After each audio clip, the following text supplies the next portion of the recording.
Oh, I have to switch this off. Hello, everyone. Here we are again. This is our time to talk. Uh, I'm sure you will notice that today we don't have all those features because I cannot find them. Raphael tasked us for that night, but I could not locate all the bells and whistles. But we're going to have a friendly conversation anyway, Hmm. right? So, hey, what is the subject tonight? Hello, hello everyone. Well, we're always talking about all different sorts of things, and but one subject, one question that we hear all the time and we ask all the time is about messages and about messengers. Very good. Yeah. Very good. So now, let me just say who we are. I'm Guilherme. We now have here Faye. We are part of SSL, the Spiritist Society of London. This event here is also part of a group, Cardiac Radio, and SSL. So we try to bring to you guys the little we know, perhaps with a different pair of eyes, but it is more like a friendly conversation than anything else, right? So now I'm pleased to let Faye explain to me all of it. Right. Okay. Well, um, it's apart from the all the values, the all the lessons that we learn and we study from Kardec's books and from the other writers and masters of this of Spiritism. There are so many books, so many fantastic lessons to learn. One thing that comes to mind all the time is, of course, when you think of a contact with the spiritual world, a contact with spirits, it's inevitable. The question is, well, what about the messages? Um, can is it for everyone? Does everyone get messages, or is it just for some? Do I have to be a medium to get a message? And why do we get messages? So there are lots of questions there. And why are the mediums? Who are they? So I thought it would be a good idea to talk about that a little bit. I think it's an interesting subject, Faye. Mainly because it's not well understood sometimes. Mm, People start to think more like Hollywood movie than anything else. And sometimes they're not too far from that, but it's nice to explain a little bit more in detail so people can make their own mind, right? yeah, yeah. Of course, it's when it's talk about Hollywood or Bollywood or any film production. Of course, there is one element of truth and a lot of fantasy and a lot of imagination, isn't it? And that imagination sometimes can turn things a bit difficult to understand, a bit scary to accept, um, and a lot of mystery. And as a field that's could be forbidden to most, and that's not really like that. I think even nowadays, having all those possibilities to make something fake, to make something with theatrical possibilities, Mhm. it's hard to know what is truth, what is not truth, you know? And I believe that there are enough information to give us confidence. There are enough information that will allow us to evaluate properly which kind of mediumship we can trust or not, you know. But the title itself, Message and Messengers. I would like to ask you first about the message. What kind of message you had in mind when you picked this type of subject? Well, I think the one that is most commonly heard of, that I would imagine that people would expect, is the one, the sort of message that will make a huge difference, bringing in forecasts or the announcing good times or troubled times. Personally, I think of messages as a friendly chat from an elder brother, an elder friend, somebody who perhaps can see a bit further and will help me think better. Not somebody who's going to tell me what to do, but will try to open my range, my view of things, to help me see better. When I think about message, first thing that comes to my mind is what we see on TV, right? I got a message of something that's marvelous coming in my direction, or I got a message, as you said, as something terrible coming in my direction. And then we have someone on the other side of the globe trying to tell me what is going to happen. And that's not the kind of message we really deal with on the Spiritism, right? No, not usually, no. And I think that first we need to find if the message is trustworthy of our attention.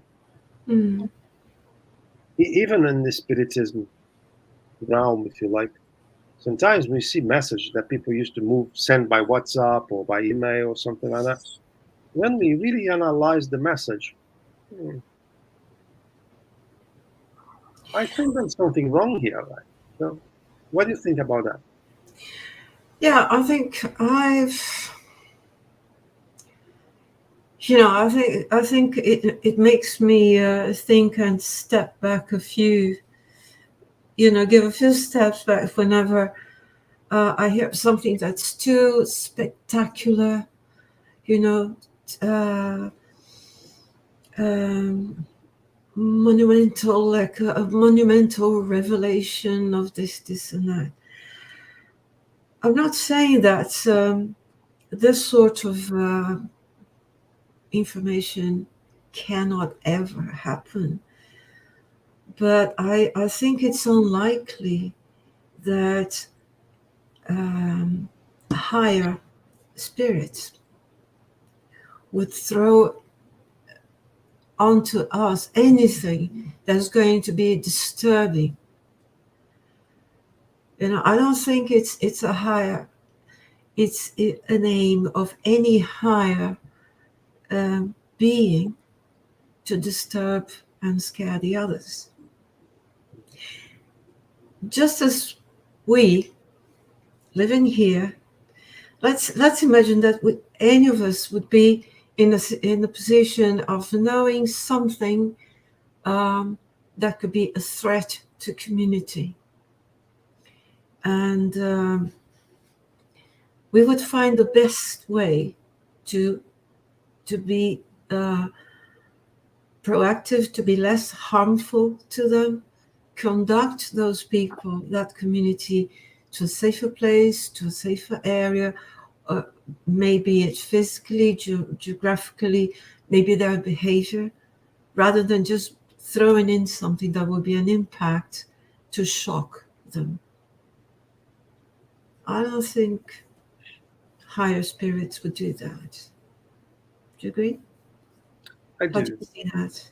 I'm thinking as you're speaking, like I've seen over the years messages that were 99% positive and with nice signatures on the bottom. Someone that we deem as reliable, as worthy, signing the message. Mm. But there was this 1% in the message that would allow us to think twice.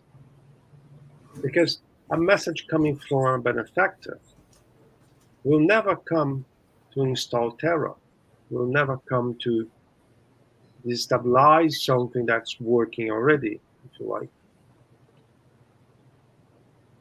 But we are so in need of receiving message sometimes, especially if it's coming from, in theory, a spirit that has a nice name or well-known name, that we are prepared to accept everything. But as you said, high evolved spirits, they will not share information to create panic, to create disharmony. No. And we need to be careful. We need to be thorough in everything we accept as true, because perhaps under nice words, you have some messages that are not very nice after all. I think, for example, that it would be, I can accept the possibility, for example, given the circumstances that we are on the planet, everyone working harder, or at least a lot of people working harder towards preservation, towards justice, towards environment, towards sustainability. I would accept that there would be advice towards behaving better towards the planet, because, or alerting people to be more aware of what's happening around, so that they can act positively to reduce this impact. So if we get a message saying, look, you've got to look after this planet, you look after the water, be aware of the resources, be aware of the people who are more in need. Is there an impending disaster ahead? There could be, if nobody looks in that direction. I wouldn't say that this is announcing a disaster, but they're saying, look, this needs to be done, or it might be too late when you decide to act on it. Mm-hmm. Is that a forecast of premonition? No, that's reasoning. I think that's a very logical reasoning. And if it's something that we can evaluate, we can compare, perhaps even with what science is bringing to us, mm-hmm. that brings us a little bit more comfort when we evaluate the message. You're totally right. Something that came to my mind when we were talking is that sometimes people want to get a message when the loved ones passed away. Yeah. What do you think about that? I think it's natural. I think it's natural for people who have cherished and established a strong, close bond with their loved ones. to wonder if they're well. Mhm. And especially for the people who have no, are not used to or have no information about this idea of life going on, or even if they do, they still want to know if their loved ones are fine. This is actually how most of the spiritism and spiritual research started. When there were so many people suffering, wondering about their loved ones. Now, whether they're getting a truthful, reliable message, that's another story. I'm not saying they don't. I'm saying that needs some care as well.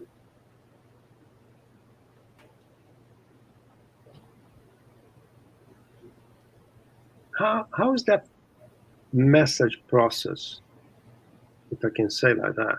How does it work? I want to get a message. I will have a message. Is that what I can think of? Not that simple. It's not that straightforward because it depends on a series of conditions, I believe. On this side, it depends on wanting is not enough.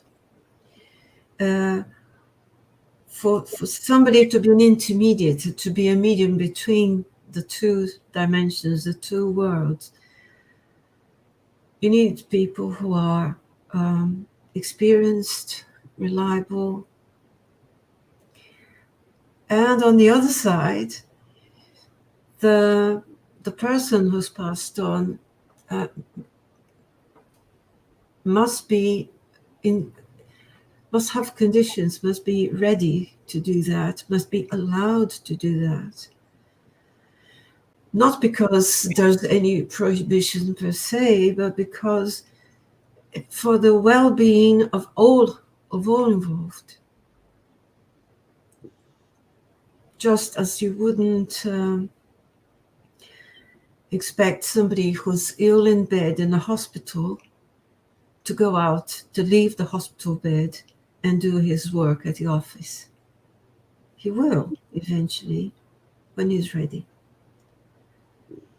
And when people pass on, we never know in what circumstances they've gone and where they are or what they were doing. So they need some assistance too, because it is a change. Does it make sense? It does. It does. And how can I consider a message reliable? I'm not seeing anything. I don't hear anything. I don't even believe. And then I receive a message. Someone is telling me that is my mom, for example. How can I make sense of all of it? Well, when that happens, then it would necessarily have to be evidence-based.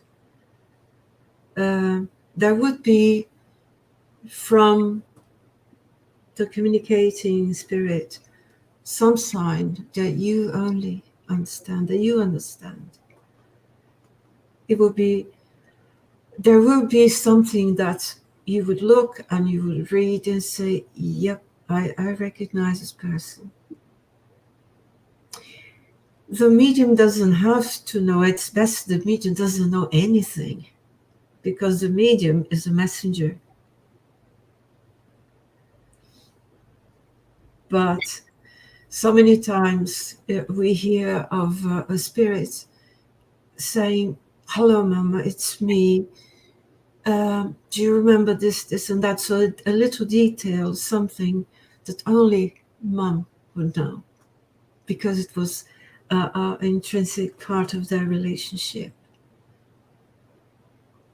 let's So, say that I'm not very into that kind of thing. no? And I don't believe that. And I am looking for exactly the same words that my father would say to me, or my mom, or a friend would say to me. Mm. And I'm really trying to scrutinize that message to every shape or form that I feel comfortable with. And yes, there was like 95% kind of my father speaking to me. Mm. Like 5%, my father, he never used that word, not that I remember. Or he's so polite. My father was never polite with me, for example. You know what I mean? So, Mm. what would you say about that? Mm. Well, either either the spirit has learned a few things and changed a few ways, or there may be some input from the person who's receiving the message, or there may be someone trying to impersonate the one who's being sought after. Mhm. I think the true one, even if they've learned something to mend their ways, not to be so abrupt, not to be so harsh in their manner, in their way of speaking, they would still cling on to something that would be very dear and recognizable, um, so that they'd be identified. This is what I think. Mhm. But there could be a lot of interference from the receiver. In that particular case, I share every point you said, Mm. and I think it's very specific, right? Because sometimes there are spiritist centers that work on that avenue, but myself, I never felt comfortable to work in that avenue Mm. because I think we have so many variables, and the person that's coming to you asking for a message is really someone you need, and I don't like to consider that one of the options may be someone impersonating, for example, Mm. and I prefer not to get get in that kind of work, if you like.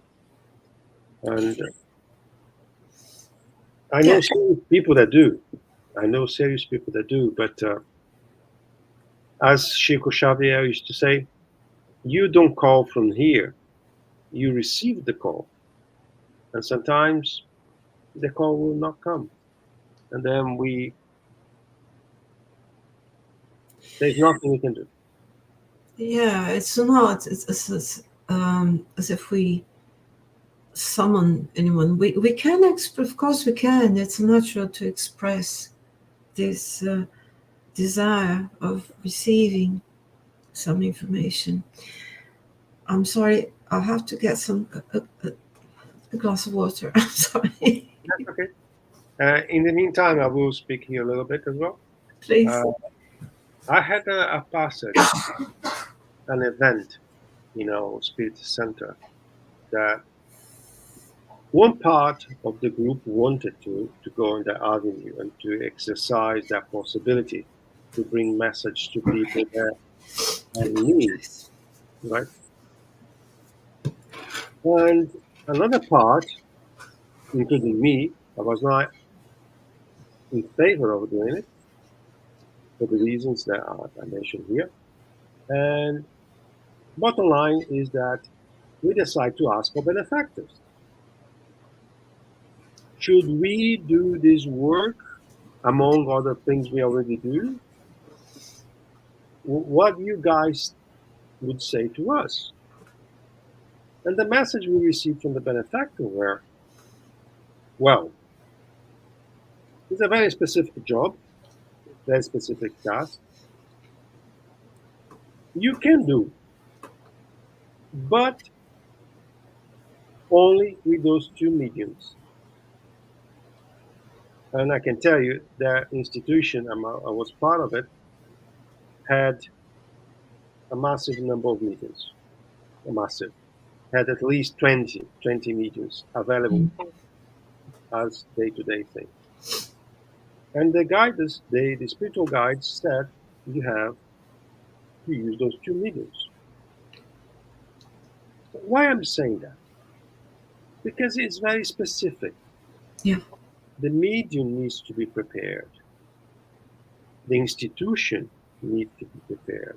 It's not like I open a little door and I'll start to get messages from beyond to anyone. It's not like that. So in the end, when we start to compare minus and pluses, we decide not to do it. And the mediums, they didn't feel comfortable enough to do either. So I think it was the right choice not to do in our case. But there are other institutions that do a marvelous job. Yeah. There are mediums and mediums, institutions and institutions. Yeah, I find, yes, it's very specific. It's a specialism, just like in other activities, other fields of life. I admire very much those mediums who can are strong enough and have the control to even let go and be completely neutral. Because one has to be, you it's like talking to different people. It's as if you could talk in different languages, one after the other. Let's imagine that each person, it would be a set of signals, a language in themselves. And it's a fantastic thing that they can do. It's for me, I would prefer, for example, if I had to work on a certain area, certain field, subject, I would prefer not to read anything, not to get acquainted with anything, just that's written, that's done, specifically, so that because I thought that I might get involved, I might get influenced by my own readings. And then, well, who's really writing? Is it me? Is it them? It's, yeah. You know. Something came to my mind, Faye. What? We're talking about message, specific message targeting one person or one family, for example. Yeah. But sometimes we do get message from nowhere without expecting about a person, or we see something around that person, or that person coming to us. Is any spirit around me? Do you see anything? What do you think about that? If a person comes to ask us, let me say I just arrived in the Spiritist Center. Yeah. I believe I've been obsessed. I'm 100% sure there's one spirit in my back all the time. And then I found a medium that, by the case, is you. Please, Faye, tell me what's going on with me. What can you see? What would be your reaction? Well, I would ask, why do you say that? What makes you think that there is someone around you? Because for one, I might not be able to see anything as such. I mean, I could do other things but not see. So if they say, "Oh, can you see anyone?" No. But first of all, what is it that makes you think that there is someone there? Are you getting ideas, thoughts that you think they're probably not yours, very unlikely, very different from you?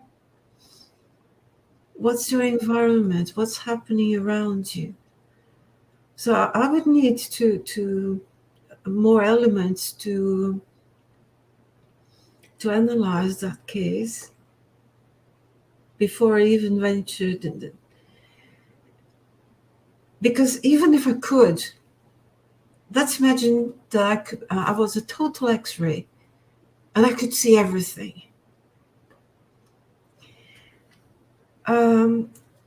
What help would I be to this person if I just said something that's going to corroborate and make them more terrified?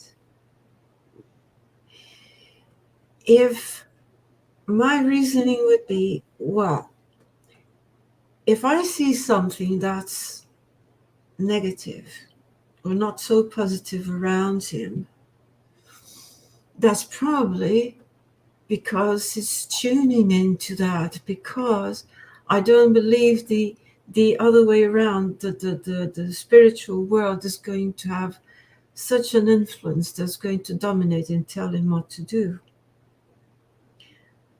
But they may communicate because if they're tuned, just like a radio station. If he has a walking radio set that tunes into unwanted channels, you're going to get unwanted messages. Mm-hmm. So I cannot tell the other side, you go away. I cannot do that. It's first moment. But I can help this one, the receiver, to be stronger and tune it to a higher frequency. Tune into better music, tune into better messages. That's what I would do. I remember one time when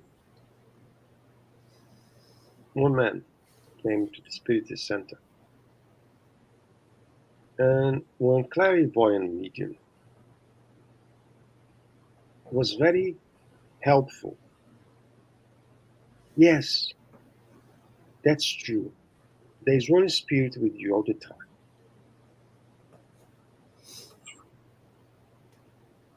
Later, we have our conversations as always. And that was a concern.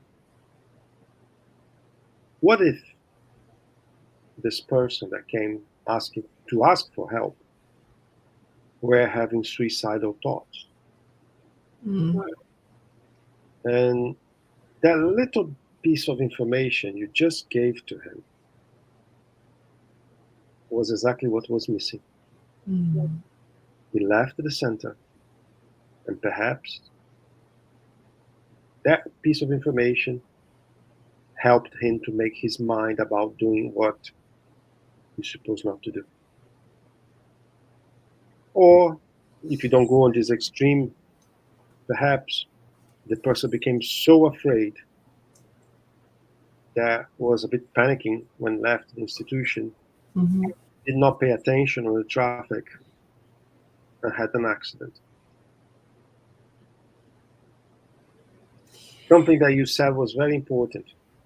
If I'm not going to help, we keep quiet.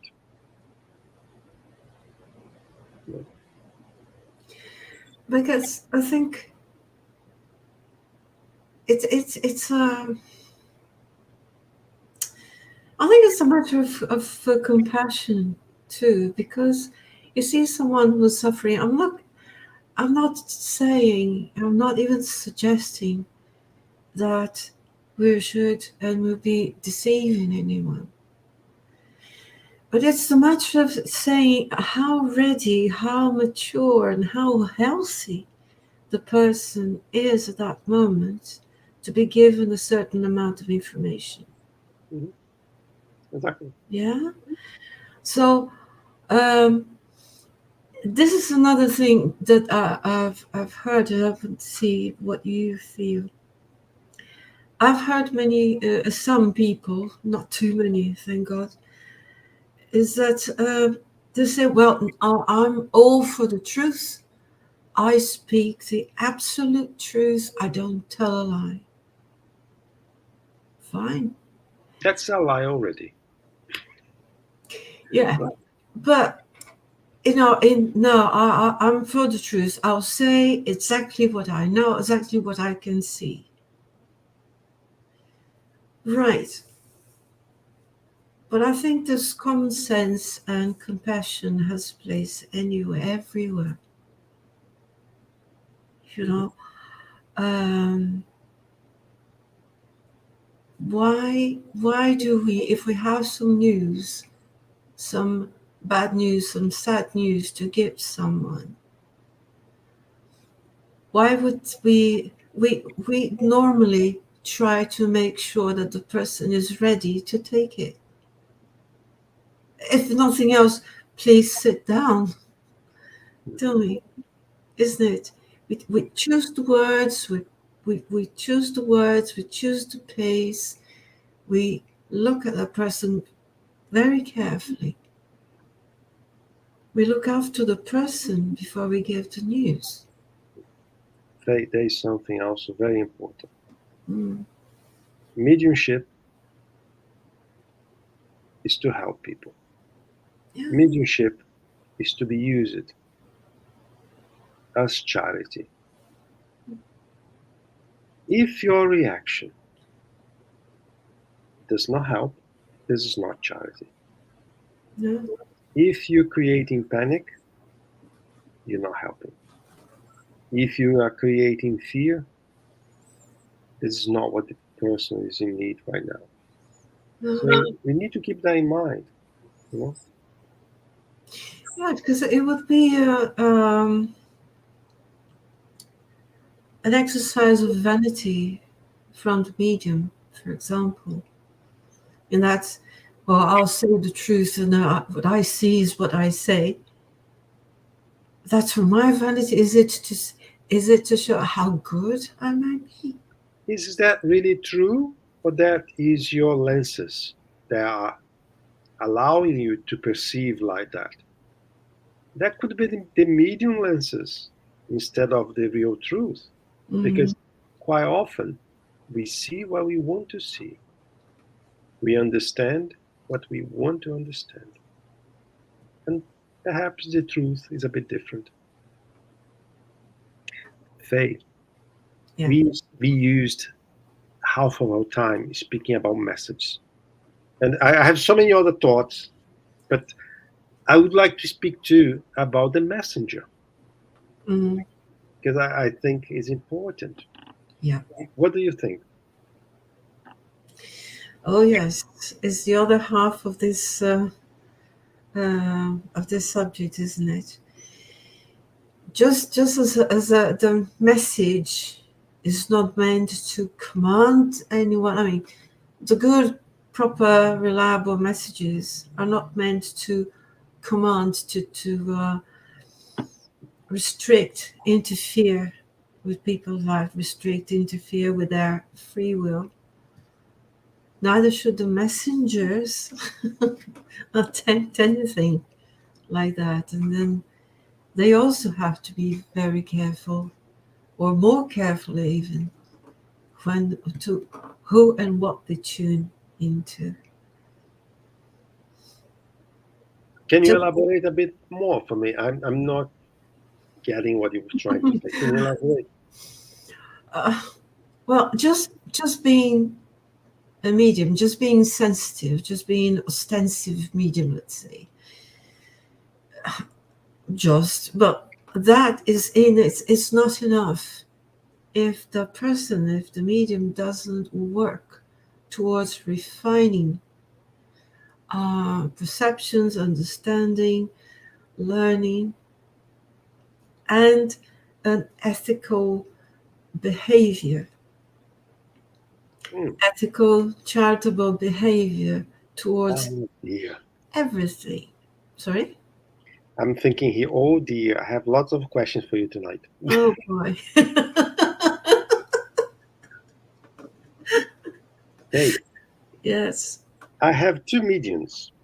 Mm, Both, they have the capability to receive message. right. One medium is every day drinking, and he won't miss a happy hour. So the spirit is getting is a different one from mine. And the other one is trying hard to be a better person. He's Mm. trying hard to overcome vices, difficulties. Which one we would ask for a message? The second one. The Why? second. Well, if nothing else, the second one, who's trying hard to improve, will probably be more sober, more in control. It's a different, it's the wrong spirit, isn't it? So we'll be more in control. We'll be more responsible, because unless one is in absolute control of his own ways, of his own behavior, his own attitude, of his own perceptions, reading his own perceptions, how can you possibly trust that the connection is reliable and the result of that connection is reliable? Good. So we eliminate one medium. Now we have one medium. Yeah.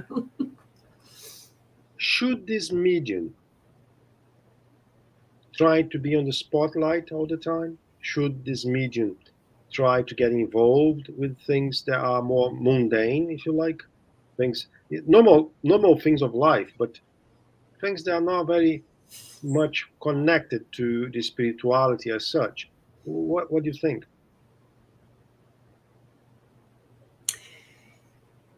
To Caesar what Caesar's.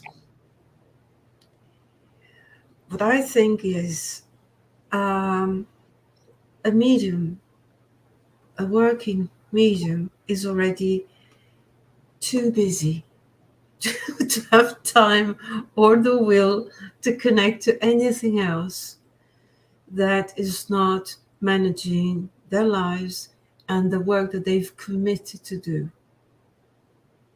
Whether it's so, it's already a medium's work. When they say is never done, is a lot of work, because we have to reconcile the two things: what we commit to do and all the rest of life. Now, like any citizen, like anyone living on the planet, a medium is like everyone else. He might have tastes, choose his football team, choose his famous singer, and his views about life in general, and the trends of each nation and time. I don't see any problem with that as long as things are kept separate. So just as imagine, let's put it this way. Imagine a doctor, a surgeon, who's also passionate about samba schools, about carnival, samba school, the music, right? So it would be advisable that he keeps his behavior and his attitude as a surgeon in the hospital pristine, and his behavior as a drummer pristine in the other environment. Cross changing that would not work. Something came to my mind, Faye.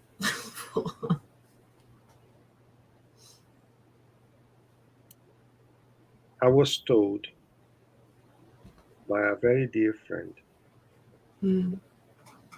that if I wanted, I was not obliged to accept the invitation. But if Yeah. I wanted, and if I accepted the invitation, I had to leave a long list of things behind. As, even understanding the reasons, as I like to make questions, I made few questions. I said, why? Was my first question, why? Yeah. And she said to me, my son, would you take your daughter to be receiving some assistance of this medium or this institution if after that period of the session you would see that medium doing something in a pub, doing something in a nightclub, doing something that was not correct to the moral standards we have today? What do you think? I said, no, I would not take my daughter over there. So I hear what you're saying, that we should be doctors in the hospital, well, Drummers. right? Yeah. But as human beings that we are only one. We cannot split ourselves into. If I decide to be a medium, a serious medium, working in his name, we need to leave things behind. Yeah. There is no way we can accommodate. We need to decide what kind of spirits I want around me. It's not like between 6 and 8, I want this type of spirits because I'm a nice person. Between 9 and 10, woohoo, let's go to the party. And we have a different type of spirits around me. Sorry, what I meant, I believe, I hear what you're saying, that yes, I agree. What I meant was just to exemplify, to try to express that there's a time for everything. And let's assume that, in my example, hospital and a group of musicians will be exactly to the same level, same thing. So nothing wrong with one or the other. It just it wouldn't be appropriate for the surgeon to behave as a surgeon when he's with the musicians or as a drummer in the operating room. Mm-hmm. Mm-hmm. So, but I think you also said something about, that was your question, wasn't it? How to mix the mundane with the spiritual. Mm-hmm. There's one point there. It's all right if people can have their views, but they must be aware, like the surgeon and like the medium, you say, he would have to be aware of what he does, of his position, or how ready he needs to be. He may enjoy his music, but there's got to know the extent to what things would affect his main choice. And whatever he says will have to be very carefully balanced, not to cause any harm.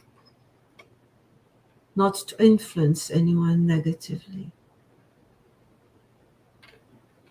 I truly think there is a difference between the right and not very right. Mm. If you want to become a reliable medium, you have to decide the right path. And in the right path, Mm-hmm. there are things that will not be allowed to, because it's the opposite vibration, it's the opposite fluid, it's the opposite level of spirits. It's north and south. Yeah. And people try to believe that, no, that's okay. I can carry on like that. I will find a way. I will manage. But will not. No, they would have to. It's true. They would have to necessarily refrain Mm-hmm. from stepping on some grounds, and you cannot. Let's imagine that somebody from the work that they do as the medium will get notoriety in the community, whatever they are. Mm-hmm. That has to be taken into account. Another massive problem, Faye, Mm. are mediums that make a financial utility. Well, how can I say that? Mediums that make that for money. I cannot be more straight than that. They basically they make a trade, To make a or living. to make a living, and we know through the mediumship meetings that from time to time, some of them, after being discarnated, they come, and it's a shame that they did not know that when they were incarnated. Yeah. Uh, Yeah, we've seen that. It's true. you know? Well, it's this is our view, isn't it? It's our view, and Well, there's a difference between view and what we we face on know. the Yeah, media. yeah. It's true. This is our view. Yes, we receive for free, we give for free. Yeah, But on top of that, the amount of people that taught that could be fine charging a little fee for mediumship, and when they cross, things yeah. are No, not very good. we've had some evidence, some very heartbreaking evidence, isn't it? There's more than a view. Mm. So there are situations where the medium needs to decide what kind of medium he wants to be. On the Spiritism, we have like a phrase, mediums with Jesus. Well, when you put his name on the phrase, become a bit more complicated. Mm. Means that you are medium trying to follow his steps, Yeah, and that's serious, because if you want to have the right support from the spiritual world, that's the way. That's the way. and how do you?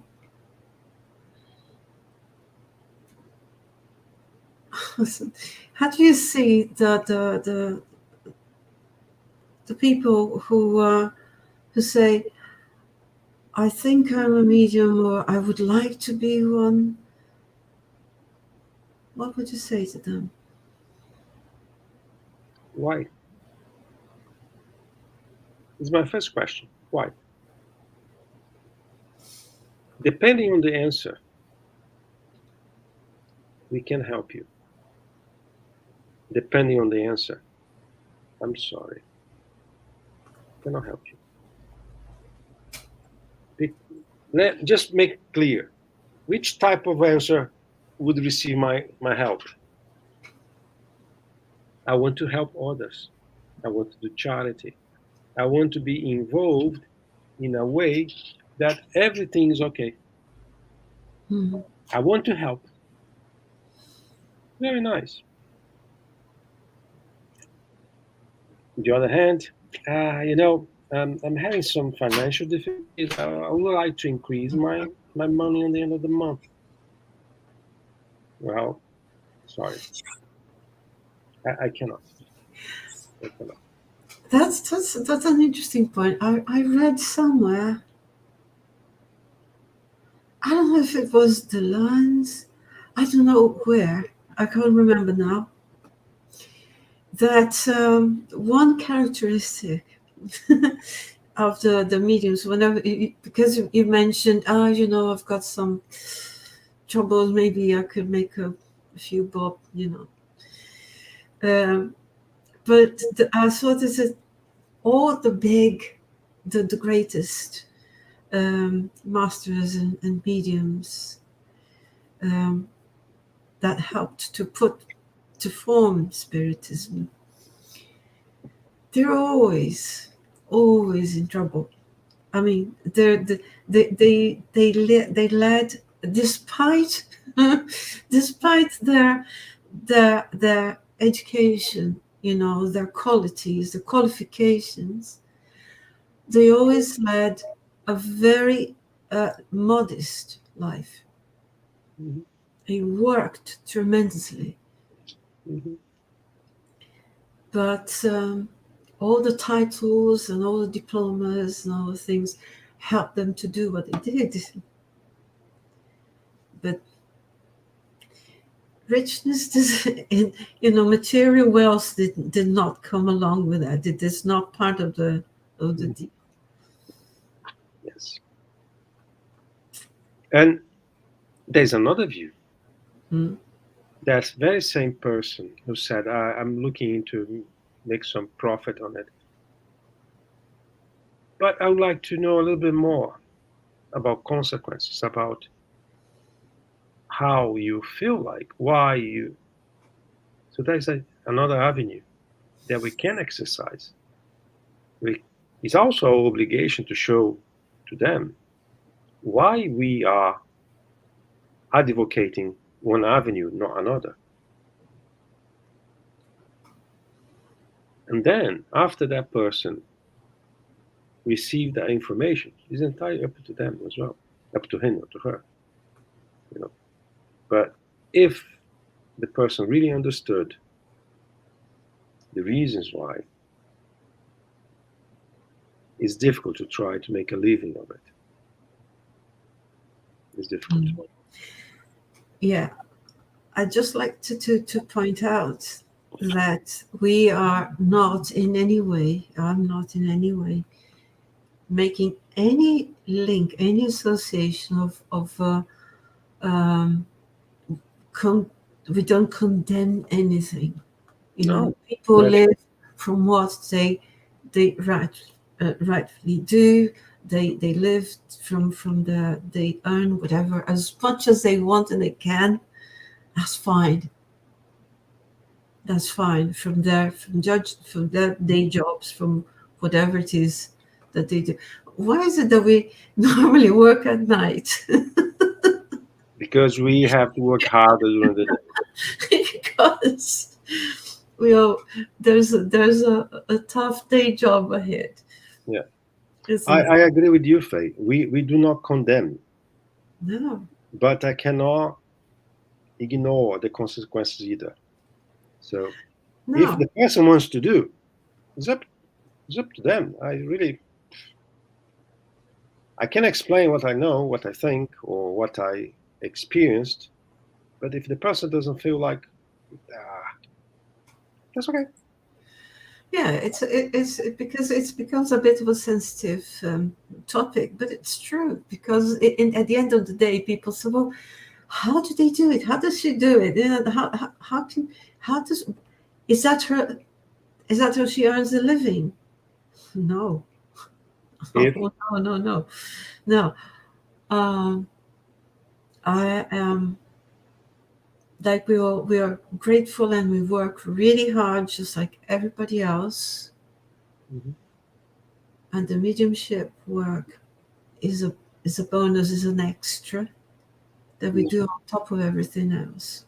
We do that in our free time, and Mm. free to everyone that needs, right? Yeah. And We walk the dog, do the school run, we clean the flat. it is our time is expiring here, but it is a shame that they don't have perhaps the same exposure that we can have through mediumship meetings, where people that use mediumship for trade, they're coming to the meetings to ask for help. It's a shame.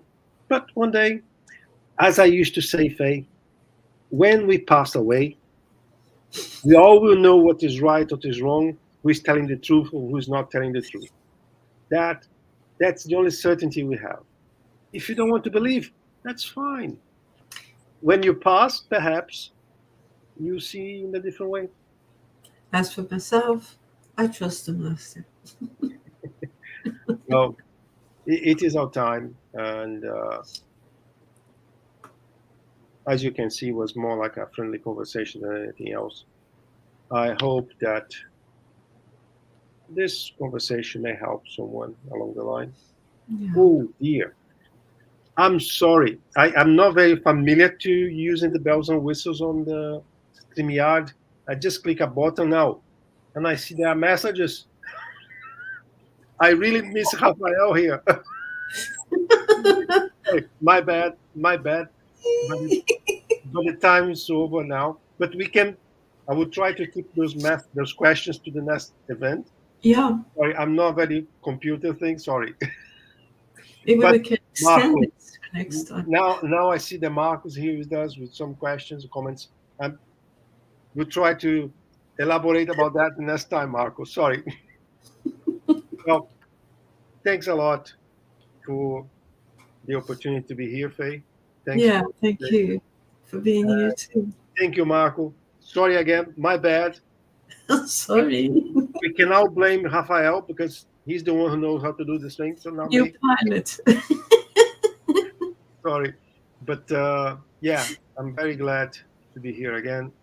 And thank you, Kardec Radio, SSL, for that opportunity. Thank you. Thank See you you both. guys. Bye-bye. Bye bye.